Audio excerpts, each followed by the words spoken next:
Recently, I was shocked to learn that there had been a significant fire at Evertrust Company, where my husband, Richard, works. At that moment, I felt as if I had been struck on the head. Overwhelmed with concern, I immediately called Richard, fervently hoping he was safe. The phone rang, and when I finally heard his voice answering, my relief was immense. Excitedly, I asked, "Richard, where are you? Are you safe?" My voice was louder than I intended due to my anxiety and relief. However, Richard seemed annoyed by my loud tone and curtly responded, "What's the matter with you? You're talking so loud. I'm at work. Don't call me while I'm working," before abruptly hanging up. Although he didn't seem to be involved in the fire, his reaction was oddly dismissive. My name is Sarah. I'm 35 years old, and nursing is a significant part of my life. I got married to Richard 4 years ago when I was 30, just as I was nearing the end of my 20s. We met through a mutual acquaintance and quickly connected, leading to a blissful marriage, and we've been living in company housing provided by his employer. 4 years into our marriage, we haven't had children yet, but I'm hopeful about building a happy family with Richard. While he can be self-centered, he's generally a kind and loving man who makes me feel secure. However, lately he seems overly preoccupied with work, often bringing tasks home even on his days off, which leaves him visibly exhausted. Richard's detachment extends to our evenings together. After dinner, he often sits on the sofa, ostensibly watching TV, but he's mostly engrossed in his phone, using the television merely as background noise. When I attempt to engage him in conversation, his responses are minimal, usually just a yeah or an oh, making me wonder if I've done something to upset him. This recent shift in his behavior is puzzling and somewhat concerning to me. Choosing to believe that Richard was just overwhelmed by his demanding job, I decided to do my part in making things a bit easier for him.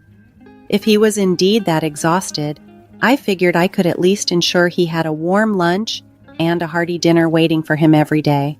I made sure each meal was nutritious and balanced to help him through his long days. Then, an unexpected change threw a wrench in our routine. The day before, a colleague called asking if I could swap my night shift for a day shift. This sudden change meant I'd be home in the evenings, so I planned to inform Richard. However, amid the hustle of the new shift, I only managed to email him about the switch on the day itself. I told him not to worry about dinner as I'd prepare it once I was home. But strangely, I didn't receive any response from him. I thought he must have been swamped at work, so I focused on my duties.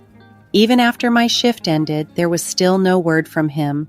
This was unusual because Richard typically replied promptly to my messages during his breaks, often using emojis to keep the tone light. But this time, he only read my message and didn't reply. I wondered if he was just buried under work, or if this was a sign of something more concerning, a shift that sometimes happens after years of marriage. Feeling a bit down, I stopped at the supermarket on my way home. Despite the cold weather, I was determined to make a warm, one-pot meal for us. I picked up all the necessary ingredients and prepared them, ready to start cooking as soon as Richard walked through the door. However, he didn't come home at his usual time of 6 p.m. The hours ticked by, and it was already 9 p.m. by the time he arrived. As he entered, I greeted him, trying to keep the mood light. "Welcome back, you're home late. Did you have to do some overtime work?" My voice carried a mix of relief and concern, hoping for a simple explanation. "Yeah, but did you have to suddenly switch to the day shift?" Richard asked as he entered the kitchen. Yes. A coworker had an emergency, and I was a bit late in telling you about the change," I explained, feeling the tension between us. "I see. I guess you couldn't help it," Richard replied, his voice tinged with frustration. "But it's a bit annoying that you only told me today. I might have made plans to go out for a drink or something." "You're right. I'm sorry," I responded, turning on the stove to heat the pot. "Oh, you haven't eaten yet?" Richard noticed the setup. "No, I thought I'd wait for you," I said, hoping he'd appreciate the gesture. "Well, thanks, but next time you don't have to wait for me," he said. His words stung a bit. I had hoped for a cozy evening together. I sighed quietly as I waited for the hot pot to boil. Once it started to simmer, I served Richard's portion and then mine. I was famished after waiting all evening for him. The hot pot was delicious, and I began to enjoy it, savoring each bite. Then I noticed that Richard wasn't eating much. "What's wrong? You don't seem to be eating much," I remarked.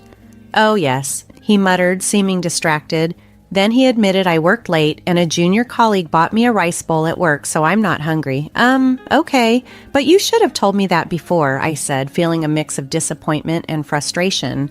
"I mean, you could have sent a quick message before I started cooking." I think Richard realized I was upset because he quickly suggested, "Okay, then put all my portions in the fridge. I'll eat it tomorrow morning."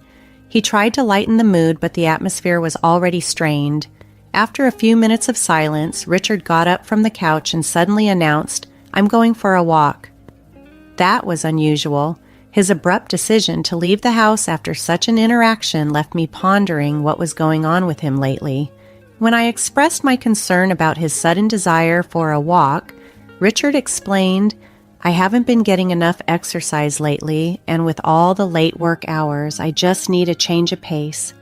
He began preparing to head out, and I was left feeling a bit hollow, sitting alone at the dining table with the hot pot in front of me.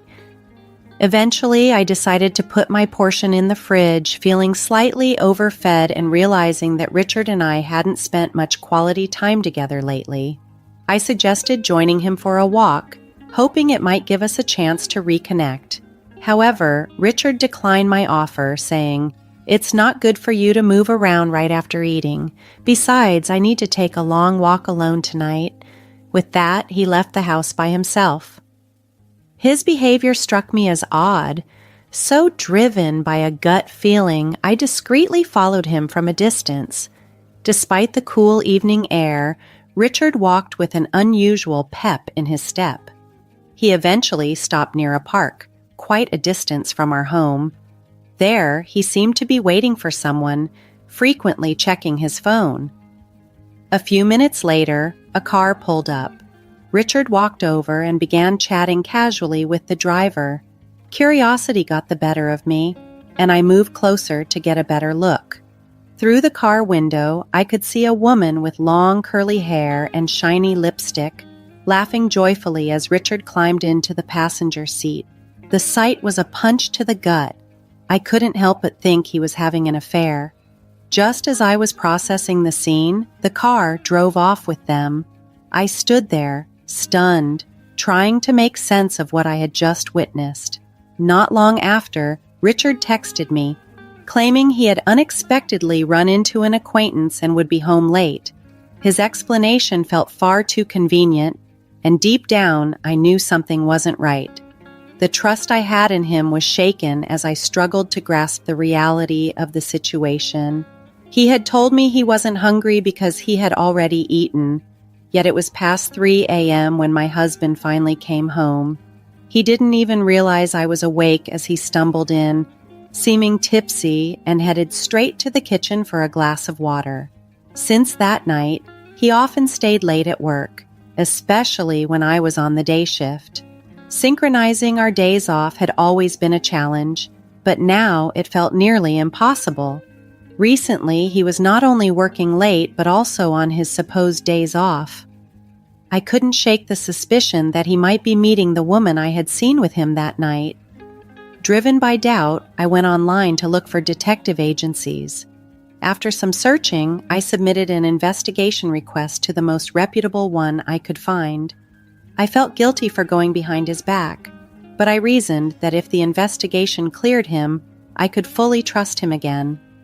Waiting for the results of the investigation was excruciating. My husband was as reserved as ever, and every time I looked at him, the image of that woman haunted me. I was desperate for clarity. Then, an unexpected event happened. It was a busy Saturday at the hospital where I worked the day shift. My husband was supposedly working on his day off. As I focused on my tasks, trying not to dwell on my personal issues, the distant sound of fire truck sirens caught my attention. The noise grew louder and more urgent, and soon it wasn't just one fire truck but several speeding by. A sense of unease crept over me, turning into worry as two of my colleagues returned to the ward with grave expressions. They were discussing the emergency, a large fire nearby. "You mean the fire?" I asked, trying to catch up with their conversation. "Yes, that's right," they confirmed. It was a major fire at EverTrust Company. At that moment, the shock hit me like a physical blow. EverTrust Company was where my husband worked. The distress of the situation overwhelmed me as I considered the danger he might be in. Learning that the fire was at EverTrust Company where my husband worked filled me with an immediate sense of dread. I quickly explained the situation to my colleagues and rushed to call Richard, hoping against hope that he was safe. Despite the recent tension between us, I never failed to see him off each morning as he left for work. With a heavy heart, I dialed his number, praying fervently that he had not been caught in the blaze. The phone rang, and soon Richard's voice came through, a sound that momentarily lifted my spirits. "Hello, Richard, are you safe?" I asked, my voice louder than intended in my relief. But instead of reassurance, his response was curt and irritated. "What's the matter with you? You're talking so loud. I'm at work. Don't call me while I'm working." And then the call was abruptly ended. Confusion and anger started to set in. There was a massive fire with fire trucks dispatched to the scene. It was impossible for him to be working normally under those circumstances. His cold demeanor and strange response made me wonder if he had even gone to work or if something else was going on. As my worry for his safety turned into suspicion about his fidelity, I couldn't help but think about all the mornings I had seen him off. Was he using that time to meet someone else? By the time I reached home, my mind was made up. I needed to leave and start afresh. As I began packing my belongings, I checked the mailbox and found that the results from the detective agency had arrived. It seemed timely to take these with me as I left the house that no longer felt like a home. My parents came over to help me pack, and I arranged for a moving contractor to expedite the process. Amid the packing, it dawned on me that Richard was probably unaware that I knew the truth about his affairs, and it was likely he was with his lover at that very moment. I packed up my furniture and the appliances that had been with me since my single days. The room quickly emptied, becoming a shell of the home it once was. As I stood there looking around at the nearly empty space, I realized how much I had changed and how much I needed to move on from this chapter of my life. I had grown completely detached from the life I once had in that house. With resolve, I moved my belongings to my parents' house and began searching for a new place to live on my own. The next day, my husband finally reached out, his voice filled with confusion and annoyance. "Hey, what's going on? Most of your stuff is gone." "I've moved out," I replied calmly. "What the hell were you thinking? When are you coming back? What about my food? What about the house chores?" His questions were all too telling, focusing solely on what I did for him. Hearing his words, I was stunned but not entirely surprised. "Is that all you think about when it comes to me?" I asked, the disappointment heavy in my voice. Our conversation brought back the memory of the fire at his company, a day he was supposedly caught up at the office, yet he seemed too carefree considering the circumstances. "Why don't you find another woman to handle all that?" I challenged, unable to keep my composure. "What are you talking about?" he replied, genuinely confused. "You were with a woman named Kelly today, weren't you?" "Huh? What are you talking about? I was working at the office." "Oh, at the office? How long did you work today?" I pressed, my suspicion growing. "It was a busy day. Even though I was supposed to be off, I worked until late in the evening," he claimed. "That's why I was so surprised that you moved out," he added, trying to sound bewildered by my actions. "Why don't you stop lying already?" I countered sharply. "You lied about going to work, right?" "I wasn't lying. I was working. What's going on?" His voice wavered between frustration and confusion. "How can you work until the evening when there was a fire at your office during the day? When I called you, several fire trucks had been dispatched to your company. They were there to put out a fire that broke out at your office. That's why I called you. I wanted to know if you were okay. You told me not to call you when you're at work, acting as if there was no fire. His silence following my words spoke volumes, confirming my doubts as the reality of the situation sunk in deeper. The conversation laid bare the fissures in our relationship, making the distance between us more palpable than ever. After uncovering the truth about the affair through a detective agency, I held irrefutable evidence that left no room for my husband to deny his actions. I informed him sternly, "There's no way for you to get away with this. From now on, you'll need to communicate through my lawyer." As expected, he pleaded for forgiveness, repeatedly apologizing for his betrayal. However, my feelings for him had long since faded. "I'm sorry, but there's no way to fix this. I'm hanging up now," I said, cutting off any further attempts for reconciliation. I promptly met with my lawyer, demanding a divorce and alimony. The proceedings moved swiftly. With the solid evidence at hand, the divorce was finalized, and he, along with his accomplice from work, a junior colleague, was ordered to pay a significant amount in alimony. The affair had not only personal repercussions, but professional ones as well. Once the news of their relationship spread throughout the company, particularly under the dramatic circumstances of the fire at the workplace, it sparked widespread disdain among their peers.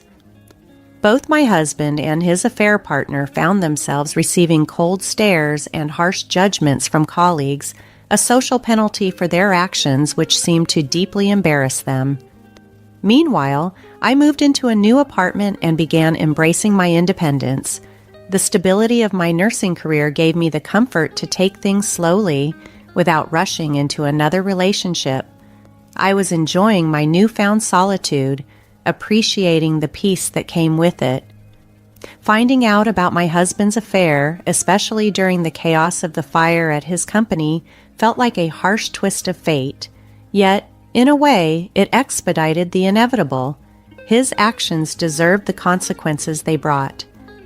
Now, as I settled into my single life, I looked forward to the possibility of meeting someone genuine in the future, but with no hurry, enjoying each moment of my life as it came.